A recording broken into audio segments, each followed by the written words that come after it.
You've tuned in to the most crazy rocking metal podcast on the air. Ladies and gentlemen, welcome to Metal from the Inside.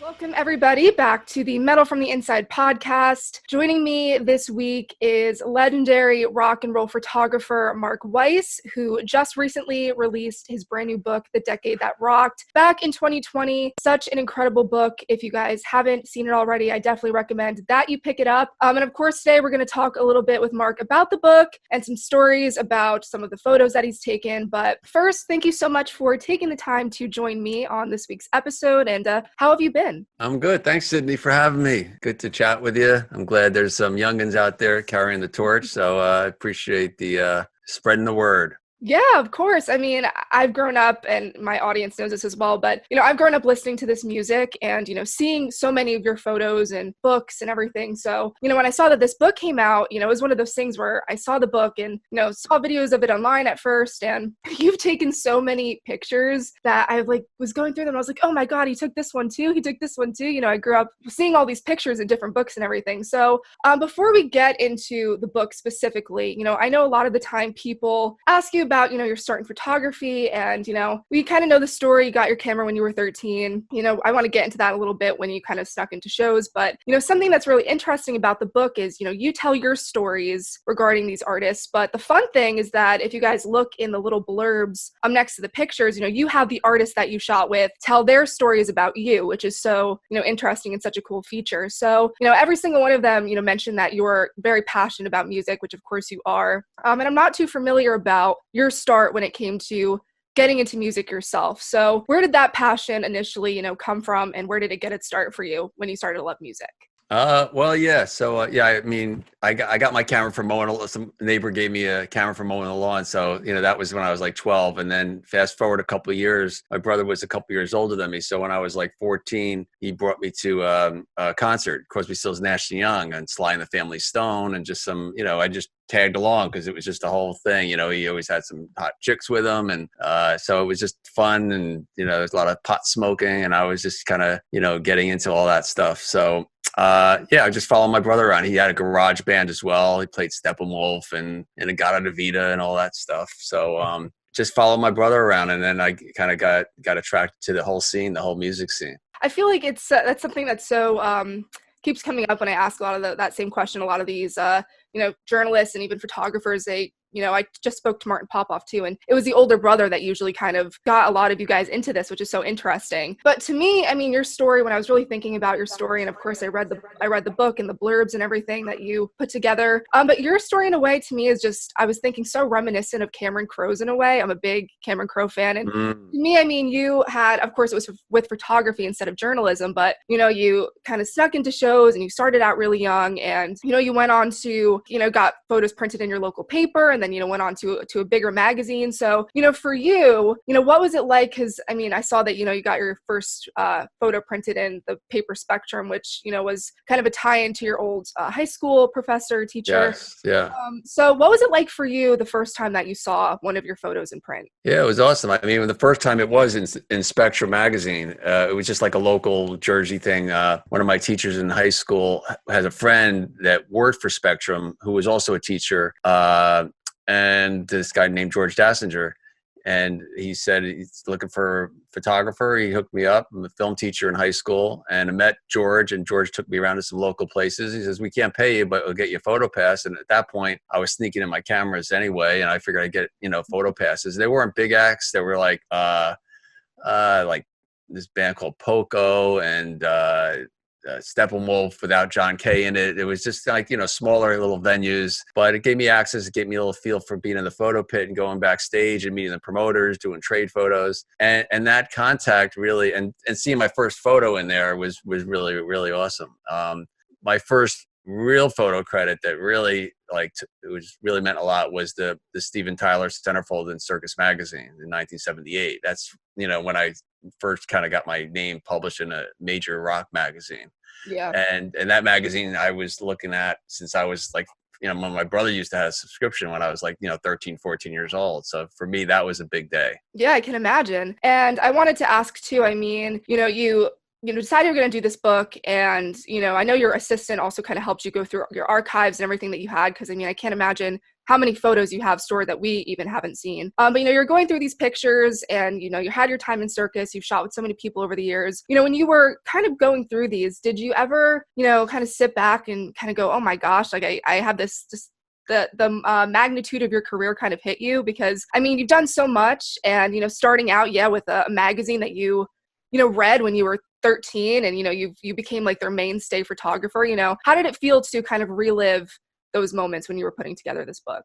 Yeah, I mean, it's I was so busy in the 80s, like it just took off. Like from the late 70s, the first assignment I shot with Circus was Van Halen in '79, and then I just, from then on, I just didn't stop. I met this one, I met that one. I started working for the bands, doing album covers, touring and all that. So I never really put together a portfolio, and we didn't have websites back then. So it was just word of mouth, and it seemed to be working for me. And I was just busy doing what I love to do. And this is kind of like my first portfolio, and I just wanted it to be special. I wanted to have something that generations to come is going to see, and the real inspiration was my grandson Jackson, who was born 5 years ago, because that's when I actually started the book. And I just wanted, when I'm not around, and his kids, I want them to know whose grandfather is, and great grandfather, and everyone else too. But really, it's Jackson Mark Weiss is the inspiration. Oh, that's so sweet. And I mean, you worked on this for about 5 years. So what was the process like, I think, as a whole? Because I mean, I obviously just said you started it because of your grandson and, wanting to have this generation carry on. But I mean, 5 years is a decent amount of time. And I'm sure that the book went through a lot in that time period. So what was the process like of just putting it together, choosing what kind of photos you wanted to include, and kind of just maybe the overall layout of the book?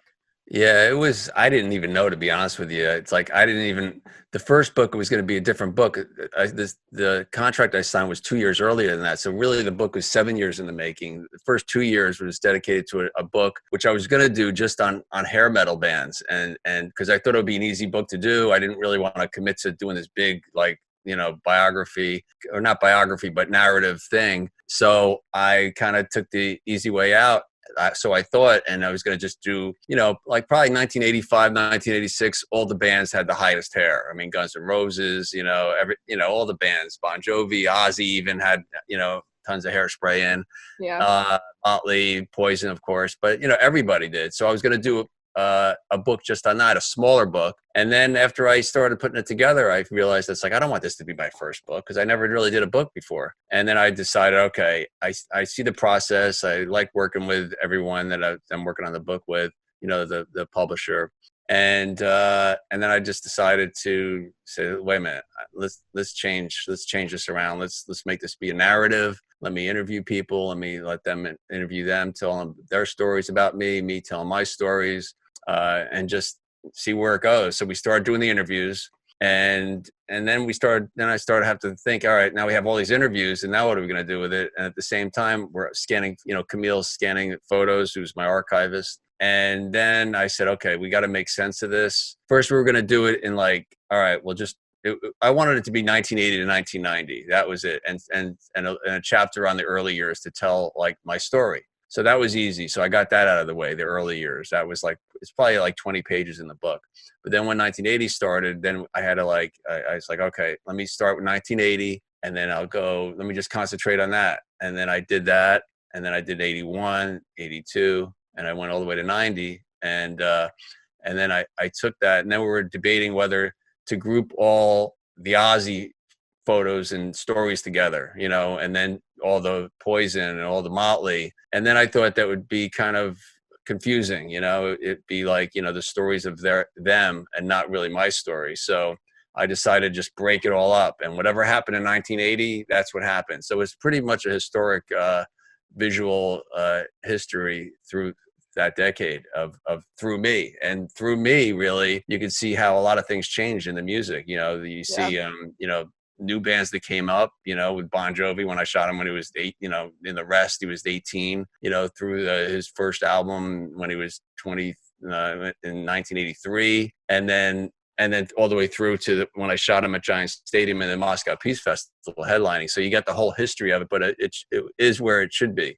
And, just telling my stories, telling the stories on how I met Sebastian and ended up in Skid Row, coming to my wedding, and Zach too, meeting him and helping him get into Ozzy, and all the festivals that I weave through, with me, like from US Festival to the PMRC hearings with Dee Snider to Live Aid when I was Sabbath's, they reunited and I was the photographer for that. To Hearing Aid, which was an amazing time with all these artists donating their time, kind of like, so people were helping out on that. And then to the Moscow Peace Festival. So, my career from 1980 to 1990 was a nice chunk of history taking photographs. So it made sense to do it that way. I love that so much about the book and the fact that it did go chronologically. And I totally know what you mean of like, you had the progression of, I shot Ozzy for the first time here. And then, you kind of seeing your relationship with him progress and the different, visions that you had with Ozzy progress. And, like you said, having Sebastian at your wedding, and then 1989 came and then it was Skid Row. So I definitely think that the chronological aspect to it, even I loved the cover pages you had for each decade where, you had 1988 and it was all of the different, album covers you shot or the passes that you had. And, I think that definitely worked. And again, very appropriate for the title, the decade that rocked, and, kind of getting into a little bit about what your start, and you did sneak your camera into different shows, and which is an incredible feat, by the way, that you were able to do that so often. But you stuck your camera into shows, and you shot Kiss, you shot Aerosmith. I want to talk a little bit about Alice Cooper because my listeners know I love Alice. He's my favorite, my end all be all kind of musician. But you shot him for the first time in '77 on the King of the Silver Screen tour.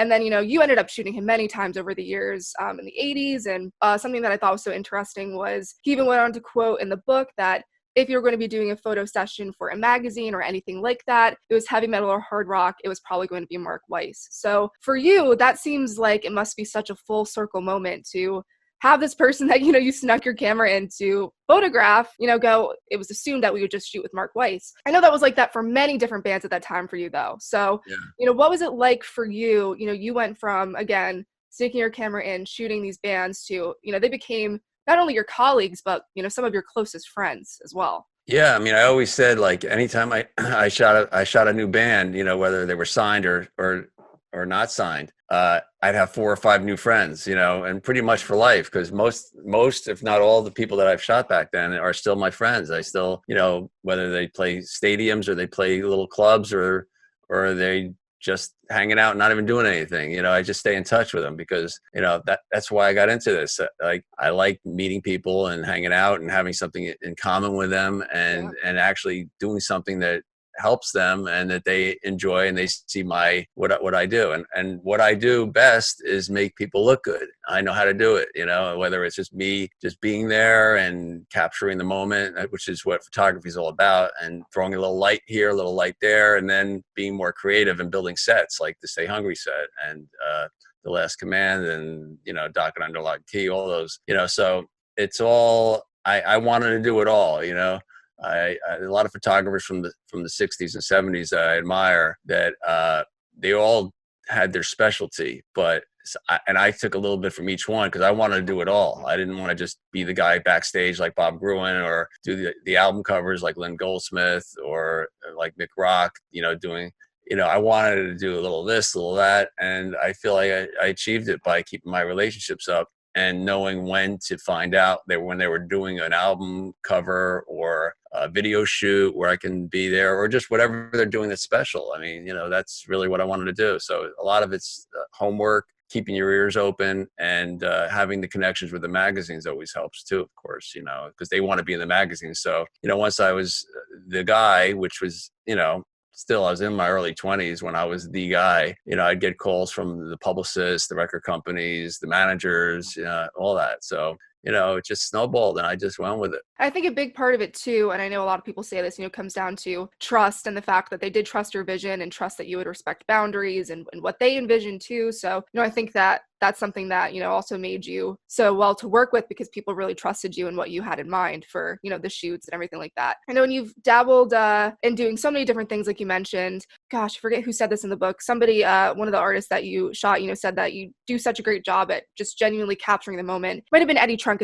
in the afterword of that you do such a great job at just capturing moments that are so organic. I mean, you did the photo shoot stuff. You had, the stuff where you would, be a setting where people would come in and it would be a photo shoot, but you also were so great at capturing just moments. I've dabbled a little bit in amateur photography over the years. I'm no professional. I, kind of take pictures here and there, but it's so interesting because, I mean, I've noticed how lighting is such an integral part of doing a shoot and having photos come out great.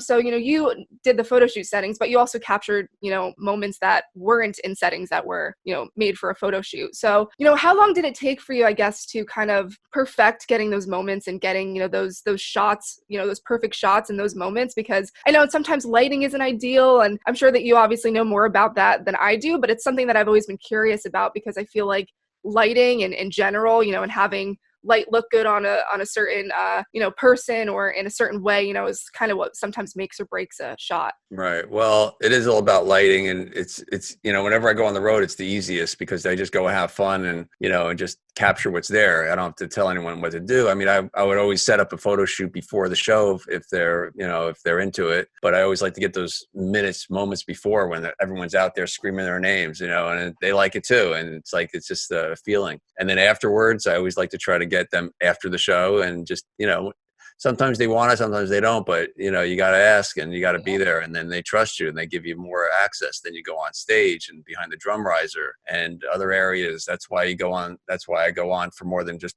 one or two shows, because I want to get different angles, and there's so much to capture in different ways. Shooting the same show in the photo pit each day would be a little boring, so you just want to do that. But as far as photo studio sessions where it's more creative, I just learned as I went. When I got the Stay Hungry album cover, I got a call from the band's management to discuss the idea with Mark Mendoza, telling me the idea, and I just kind of went with it. And my father was in home construction, and he helped me build the set. I never did this before, and I just found out that they didn't even know that it was my first album cover I ever did.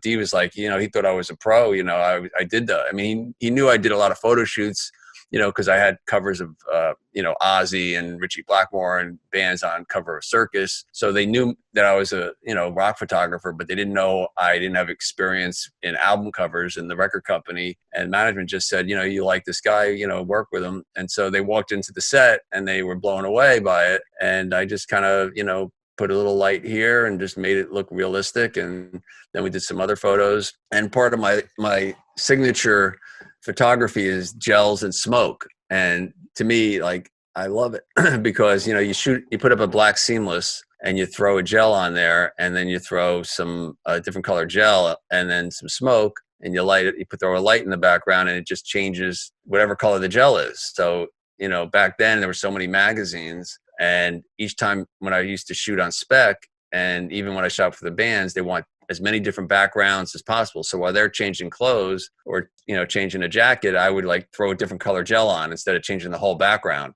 Right. And then you throw some smoke in there and it gives it a different look each time. So it's not like it's the same photo every time. The smoke is always moving. You'll never get the same photo twice, So I just like doing that. And that was kind of like my little signature smoke and gels. And, I just love doing it. And, a lot of photographers shoot on white seamless and gray. And I do that more now, but I'm starting to play around with the smoke and stuff. I'm trying to find some cool new rock bands, younger, that are into the image that I can play around with that again. So. Yeah. How did you discover that? That was something that, kind of became your kind of staple, using the gels and the smoke. Was it just something that you kind of tried it one day and you were just like, man, no, this is cool? I remember seeing a photo shoot by a photographer. I think his name is Moshe Braca. I think it was his shoot. And I think he did some Kiss photos, and he did 4 photos. I think one with Gene with a volcano, and each guy had his own theme. And I just always loved that whole idea of each one having their own theme. And then I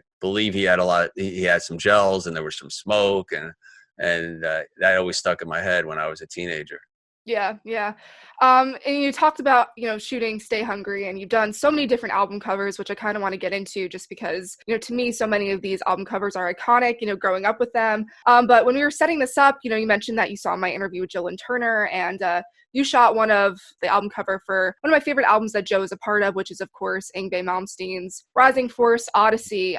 So tell me a little bit about that, because did you shoot the whole band on the inner sleeve as well, or was it just the Yeah. cover? Yeah. Okay. The individuals were, I think they had individuals on the back of the cover. Yeah. I think. And yeah, I mean, there was no rhyme or reason to that one. I was working with, I think he was on Polygram. So I did Bon Jovi already and Cinderella, and, record company knew me, and I've shot Yngwie before, at some stadiums playing with some other bands, and I met him a couple times. And when they threw my name in, he says, yeah, let's grab Mark, I like the dude, and he takes good photographs. And we really didn't have a theme. I don't even know if I knew the name of the album at the time, but we just did some cool rock photos and did some different things. And then I turned them in, and then they did a treatment to it, and that's how that image came out. Yeah, it's super cool. And I mean, that's, one of my favorite albums.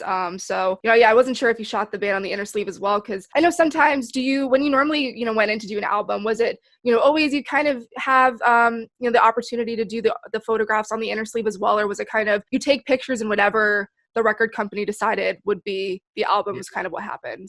It's usually whoever gets the job for the album packaging, they usually have everything. I mean, there were instances, of course, that they'll use a different photo here and there, but if it's a studio album, not a live album, or kind of like something that's more of a on the road type thing, then that's when they'll use other photographers. But usually I would say probably 100% of all my covers have everything is in mine, except for I remember later on, like Bon Jovi had an album where I might have had, it was like a live album. So there was maybe 4 photos of them, and someone had another one. So, I don't consider those like my album covers, those are just like live shots. It's, so, but yeah, most of, if not all, my studio albums are usually all my photographs. You talked about, of course, the first album cover that you did was Stay Hungry. So did you ever before then, you said that you kind of wanted to get into everything when it came to photography, but did you ever envision yourself shooting album covers? Was it ever something that you were, like, man, this is something that I've always wanted to do? Or did you kind of do the first one and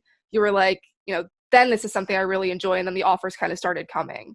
Yeah, no, I've always, ever since I got my first album back in the day, I always wanted to, I thought how cool it would be to have a photo on an album cover, seeing all the Alice Cooper albums and the Kiss albums, and looking at the photos, looking at the credits, looking at who shot it. So yeah, that was always a thing. I don't know. I didn't even think about it because I was so busy doing magazine covers. I didn't even think about it because, I just got the call out of the blue to do it. But that was something that I would have loved to have done and, have the opportunity, and it just came my way. And I was starting to get a little restless, looking to do something at that point, because all my photos at that point were on covers of magazines and T-shirts and posters and everything else.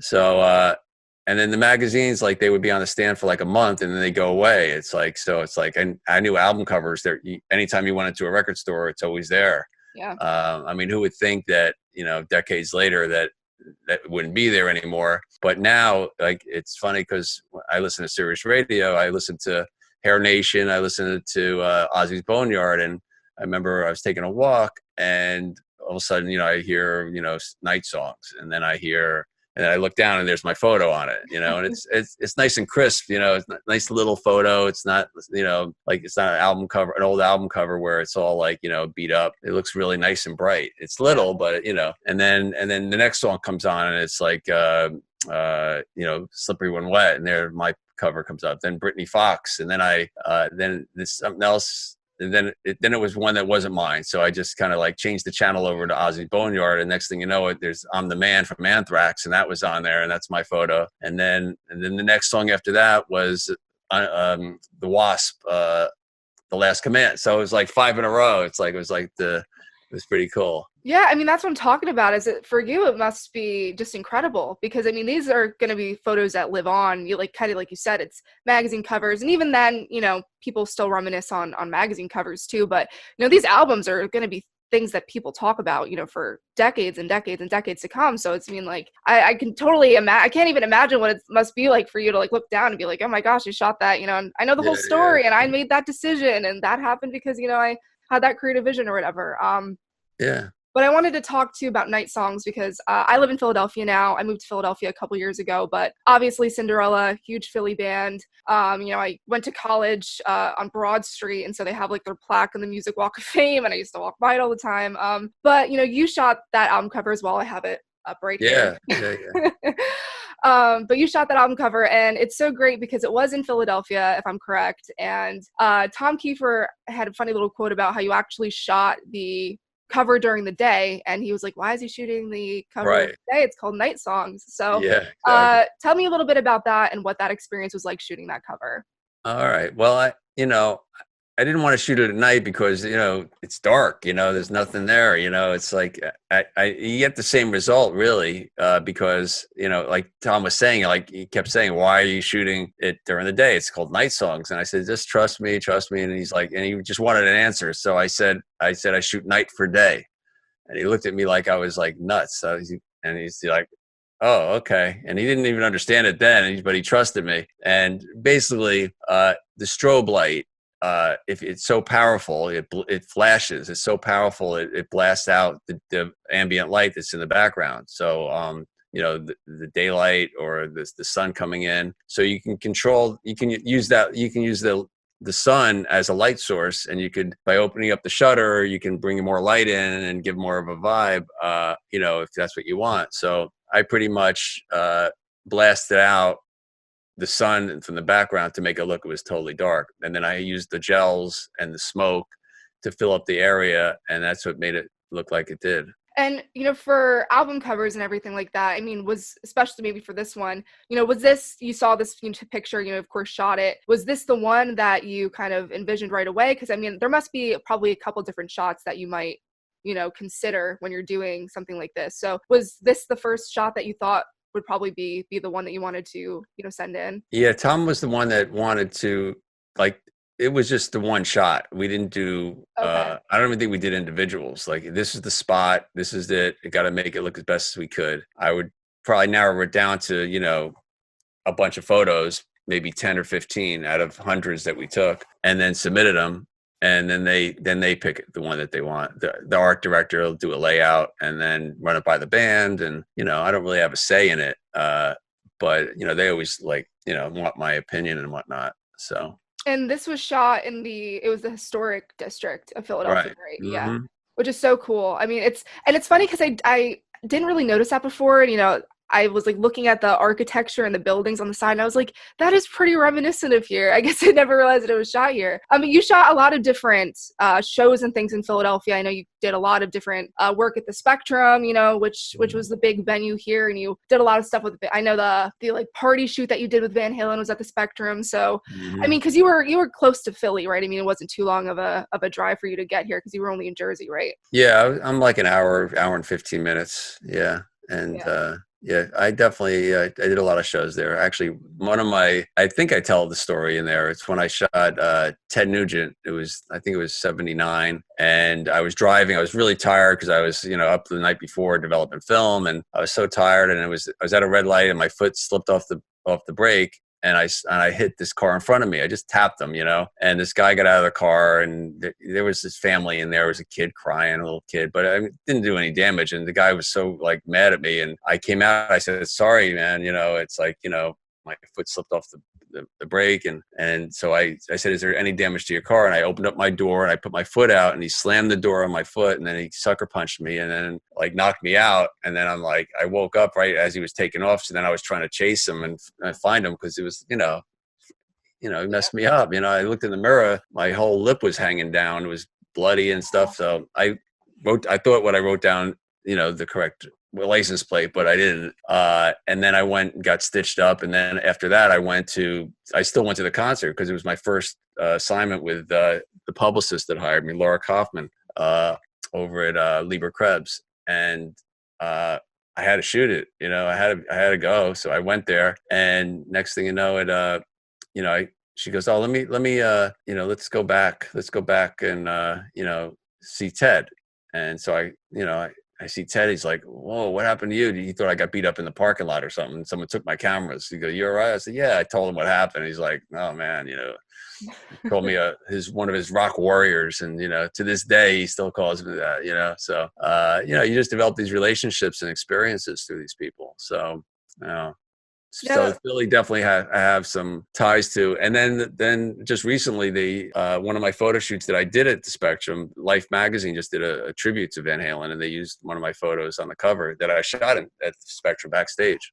Yeah, which I was funny. Another one, I was going through the book and I was like, oh my gosh, I know I've seen that picture a million times, and I had no idea that that's where it was shot. The kind of like story behind it. But yeah, that's pretty rock and roll to get your lip cut up, and like I know, right? and still go and do it now. But yeah, I mean, another band I wanted to talk about briefly too was Dokken, because I love Dokken. Everybody knows this who's listening. They're like, can you please stop talking about them? But I wanted to talk about them because you've done some of their most amazing pictures, from Under Lock and Key, my favorite album, to the Dream Warriors shoot and everything in between. So I know you're still friends with those guys. You're still friends with Don. He did your podcast not too long ago. Yeah. So, I mean, for you, because you've had so many moments with them and have shot so many different things, even the feud picture comes into my mind on Hit Parader. But what was your favorite memory of shooting them, you think?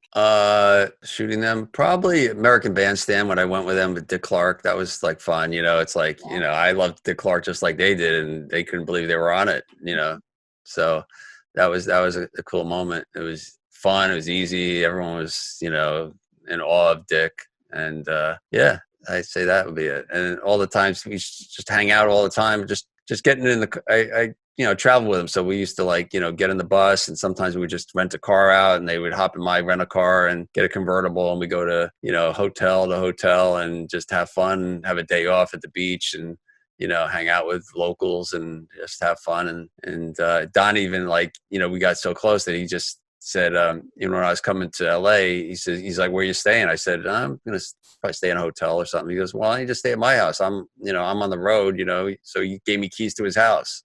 So I stayed there when he was there, and I stayed there when he wasn't there, so. Yeah. I mean, you went on tour with so many of these bands, like you mentioned. So that's another thing that must be, obviously kind of developing these friendships, is that, you would go on all these different tours and they got to know you, and then you'd come back and, you would hang out again and whatever. So that must be another kind of experience for you of having, kind of having so many different friends and all of these camps. And it was kind of probably like visiting old friends again, when you got to go back on tour with them, right? Yeah, I was like their girlfriend that they came out on the road, like, hey, Mark's here, and they made sure there weren't any other photographers around, because we were all competitive, and they kept us apart. There was a handful of us, and they wanted to give each of us our own time, and everyone. It's like the road is very monotonous, and then. They know whenever I used to come and bring pictures from the other shoots and show it to them, get it approved. I'll bring magazines that they were in. So I always had stuff to, make them feel good and go thinking, make them feel like the rock stars that they were, and because I get all the issues before anyone else did. And so I was always welcomed, it was fun. I had a bunk, we got drunk together, we partied together, I would, help them bring women back because I was in the photo pit and I was always there. And, they would always look, I remember when I was with Van Halen, and David gave me passes, and, he would always have a little system, I don't know, 5 rows back and the letters, and, he would either point them out or just give me some signal and give them passes, and they go back. And then after the show, they have this whole party, and there they are. And, so I was kind of like one of the guys that helped them have fun. Yeah, I mean, you were the difference. You came in and they were used to seeing the same people, and it must have been kind of a breath of fresh air to have you come on the bus and have somebody different. So that I love those different kinds of stories, because I also feel like, again, hang out with them kind of develops that trust. You get to capture those organic moments. They didn't look at you, I feel like, probably as much as a photographer as just a friend who's taking pictures and kind of, capturing a moment almost, probably. Yeah, no doubt. It was fun.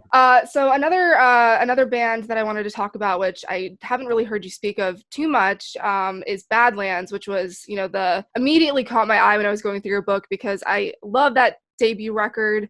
To me, it was the most underrated debut albums that came out during that time period. I feel like a lot of the times, it's often overlooked. So, and we lost Ray Gillen a couple years after, you shot with them, in '89. So what was it like to shoot that band and be there, kind of during those sessions? Because I know you worked with Jake before with Ozzy, because, you were there during the Ultimate Sin in '86 and everything. But, what was it like to, get to know Ray and, just experience what that group was like? Yeah, well, that album is one of my favorite albums. Like, every song is like a killer song. I just when you mentioned it the other day, I had to put it on again and just, played it. It was really, really cool riffs, great voice, everyone like great. And Eric Singer is in the band too, from It's Now and Kiss. So these are all people that I have relationships with. But Jake, we had fun. Me and Jake were friends back in, when he was with Ozzy, and, whenever I came to LA, he, I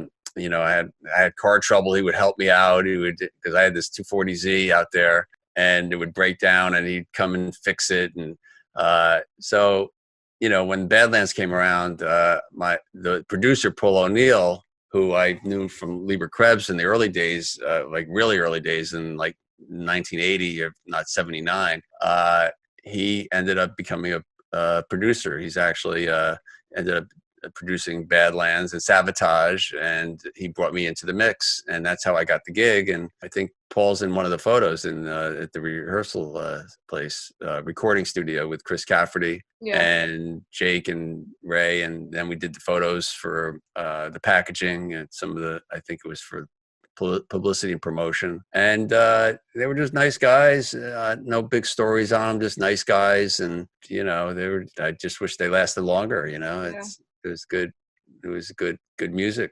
I often wonder, what they could have done. I feel like that band just had so much potential and so much that they could have done afterwards. I mean, obviously music was changing at that point in time, which you talk a little bit about at the end of your book. You shot Poison, and I love that you were like, when are you guys going to get ready? And they were like, we are ready. And they were glammed up and everything like that. So I mean, obviously music was changing, and they put out a couple more records, but I always wonder what they might have done if they had more time. Yeah, I think they would have progressed, kind of like a White Snake kind of thing. Yeah. But yeah, let's face it, once the mid 90s came, or the early 90s, like everyone was kind of like, ran for the hills pretty much. That was something too, if you don't mind me asking really quickly about, because that time period was, of course, things were fading out, alternative, whether anybody wants to say that it was grunge that kind of ended things, or whatever the reason was. I mean, was there a time period there in your career where you thought that maybe things weren't going as well as you had hoped, or that you ever maybe would have stopped doing photography or anything like that? Or did it kind of just keep progressing for you and you kind of just pushed forward? Well, in 90, 91, 92, Skid Row was still pretty good. I mean, they had Slave to the Grind, and that was a killer album. And so that was 92, and there really wasn't anyone else really out there that was making any noise except for Bon Jovi, which I was working with as well. So, I just figured that I had a great body of work, and that all these new bands were coming in. I was working for Metal Hammer at the time, because I shifted to there a little bit. And I started getting assignments to shoot like Alice in Chains and Soundgarden. And I just, I did photo shoots. I met them, but it's like there was no connection. Yeah. We liked the same music still. I mean, I liked their music. I mean, they didn't like Poison and all that, but go back a little bit, and we still like Zeppelin and Aerosmith and all that. But I wouldn't really tell them who I was and what I did, because I think I tried that a couple times and they weren't too impressed. Like I didn't want to say I did Slippery When Wet's out, Bon Jovi's album cover, or Dokken or Cinderella, and I didn't think I'd have to ever like hide that, but I really did. I didn't, So I started shooting those bands, and it just wasn't fun. They didn't really care. They went through the motions, but I couldn't connect. And I pretty much do one photo shoot, and that was it. I wouldn't unless it was an assignment again. And then, 96, that's when then Kiss reunited, and I started working with Kiss. I did a photo session with them, went to Detroit where they had the big stadium, started working for them again. So for me, I was still moving along, and actually I was having my kids then, 94, 96. So I was okay just kind of chilling out a little bit. And then I started shooting for CMC Records and doing like a lot of the classic rock bands that I loved in the 70s, which was great for me. I even art directed some. I did some home videos like Leonard Skinner, REO Speedwagon, Styx, Eddie Money. So all these bands that I really loved. So that kept me busy for a good 2 or 3 years. And then I started working for a German magazine called Bravo in the late 90s, who I also worked through in the 80s in the beginning, doing like pop stars. But then that's when NSYNC and Backstreet Boys and Christina Aguilera are kind of coming out. So I actually started doing photo shoots with these, these kid bands in sync and making a good living out of it because all the teen magazines wanted them. I did probably one of the first photo shoots with Backstreet Boys and NSYNC. And then when Christina Aguilera, because Bravo was the biggest German magazine, it had millions circulation. It was a weekly, and I would go with a journalist, and we would cover these events. Everyone wanted to be in there, and usually the bands or the acts that were there they'd break them in Germany, and then they bring them to the States. So I'd get them before anyone else, and I'd develop a relationship with them. When Christina Aguilera did Genie in a Bottle, I was there on the set. I was hired by Bravo, and I saw the manager there and started talking with him, and he wanted him trying to break Christina in Germany, and knew that my pictures would help do that. So they gave me access. I did a photo shoot, and I met Christina, and we did photo shoot at the video shoot. And it ended up that she liked working with me. And next time they did something, they called me, and the manager stayed in touch, and I ended up like being her photographer for a while, did album covers for her. She did a Spanish album. She did a Christmas DVD and album. And I did a tour book, went to Hawaii with them. I was their photographer, her photographer. So I would, again, and then I would also be shooting, a little Bow Wow, Lil Wayne. I mean, you name it, Usher. I shoot all these hip hop artists, through the next decade. So I started doing that. So really the rock and roll really wasn't coming back. But then all of a sudden, because of Kiss, so a lot of these bands started coming back and doing package tours. So it was slowly coming back. And then I don't know when it was just full on again, but everyone just came back. And then it was like a resurgence. And it was just fun for me. So I was doing a little bit of everything. I did some music videos. So I kept going. I didn't stop doing what I was doing. I've never been, not busy, Yeah. I'm enjoying my time now because now I'm really just focusing on my book and like making sense out of everything. So unfortunately the pandemic happened. Fortunately for me and my headspace, it kind of helped it, just not being distracted by going to these concerts, because I would shoot concerts that I didn't really have to shoot. I just liked doing it. It was fun. And then I, have to post them and I edit them, and, it really wouldn't be a money thing just because I love doing it. So it stopped me from doing that. And now I've been 24/7 just doing interviews and, coming up with different book ideas, because this is my first book and it's on its 4th reprint. They just printing 5,000 more. It's in a second pressing in Brazil. It's in Spanish, and it's also in French. So it's, once the pandemic's over, I plan on going on tour with some of these bands and like shadowing them, which was the plan before, like getting a bus and wrapping it with my photos and setting up galleries and, doing appearances and, donating some proceeds to local, organizations and just kind of doing the rock star thing, so so this book has more lives to it, and so my plan is to do another book. Maybe I'll do a book with Motley or Bon Jovi or Guns and Van Halen. I don't know. I like to get the artists, I like to work with the artists. So I've approached everyone, and, I'm going to see who comes up with something, because I want to have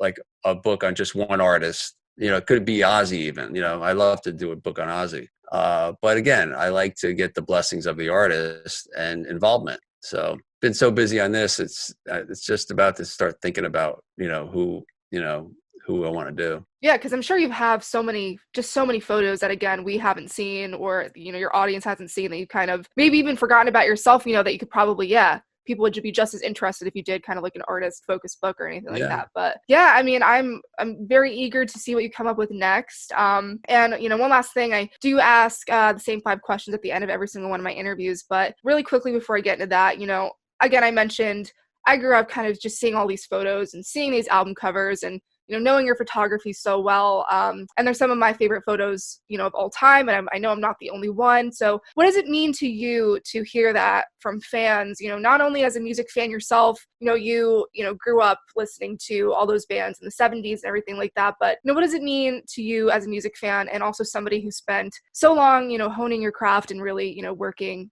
at this, you know, journey? That's why I'm doing this, because I like the attention. I like to talk about my photography and tell stories and inspire them for whatever their achievement would be. Because, you know, the message is, if you stick to anything and you love what you do, you will succeed. And that's my strong message that I like to get across to anyone that's listening. And, you know, look, if you do something that you love to do, you're never going to work a day in your life. And I don't feel like I've ever worked. I worked hard, you know, I've done hard things, but it's always an achievement, and it's never for a payday. It's just because I want the result. The result is an image that I can share with the world. Yeah, like I said, some of my favorite pictures that I've ever seen are yours. So I'm going to get into really quick the same 5 questions I call the Metal from the Inside 5 that I ask at the end of every single interview. The first question is, if you weren't working in the profession that you're currently in, so obviously music photographer, what do you think that you would be doing? Believe it or not, I'd probably be mowing lawns still.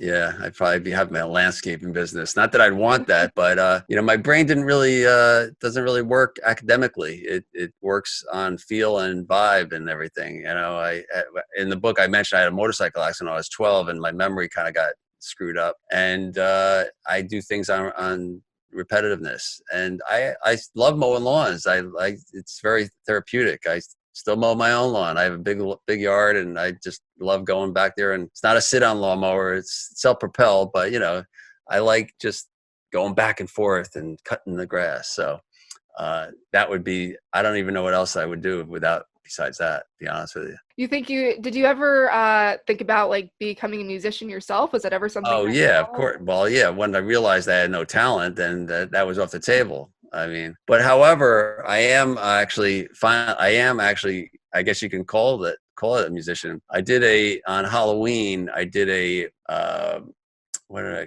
called it Welcome to My Exhibition. And it was a virtual show of this museum that I had my photos on exhibition at Monmouth Museum. And it was huge. You know, I put up my gold records, the guitar that Zach gave me for my birthday, and the manhole from Twisted Sister was there, and my tour jackets and gold records. And it was, and my photos, I had my darkroom set up, the original darkroom, and actually the Slippery When Wet photo shoot with how I shot the girl, and the t-shirt that she wore that I cut up personally, you know?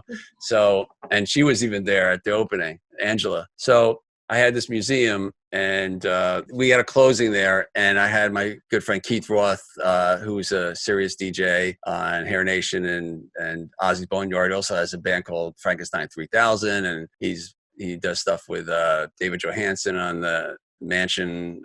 He's got like a radio show, and so yeah, he helped me, and we assembled what we called Keith Roth and the Ghouls, and we got Rob Affuso to do a couple Skid Row songs. I got Mark Ternillo from Accept, and Jerry Gaskill from King's X. So you know, we kind of had this show, and I actually opened the show up dressed up like Alice Cooper, and I actually sang Welcome to My Nightmare, and we went into 18, and it was fun, you know? So I'm actually planning on taking that with Keith and some of my friends that I mentioned on Halloween time, and creating a little kind of a photo visual story where my photos actually come to life.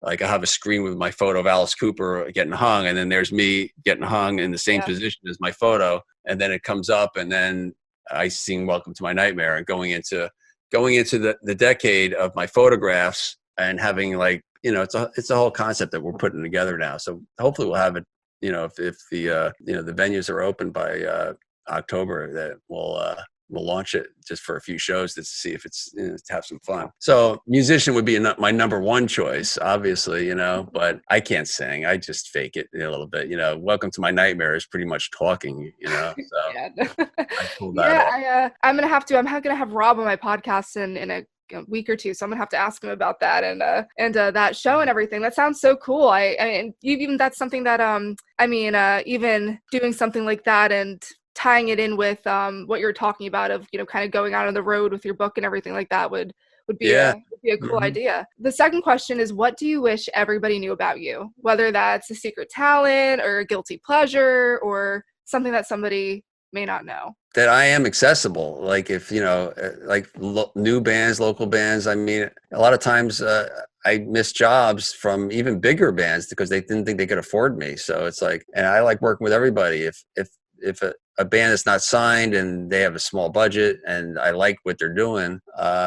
So I guess the answer would be that I am accessible. I'm a click away. My emails go to my website and you can find my email. I read them. And if it makes sense, and if it's a band that I pretty much reply to everything, and if it's a band, I would only say if it's a band that wants me to see if I'm interested in working with them, and they don't have a lot of money, just send me a video, a couple clips, and tell me why. Tell me your passion and what you're about, and I'm around. Yeah, so to anybody listening, be sure to go ahead and do that if you're interested, because that seems like a pretty cool opportunity. So have at it.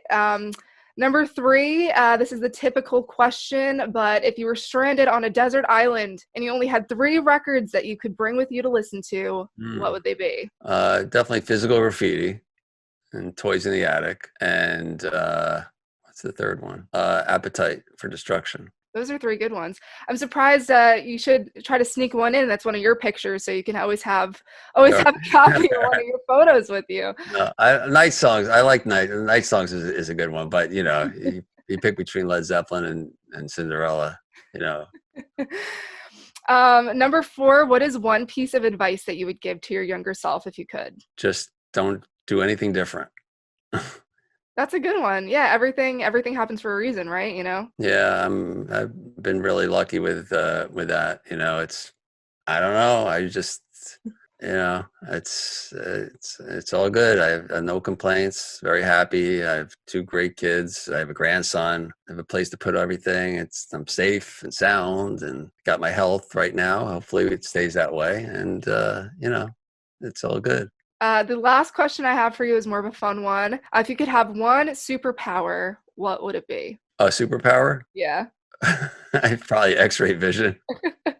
Well, thank you so much for taking the time to come on the podcast. Like I said, I've admired your work and, everything that you've done over the years. So I really appreciate it. It's been a blast. Thanks, Sydney, from Metal from Inside.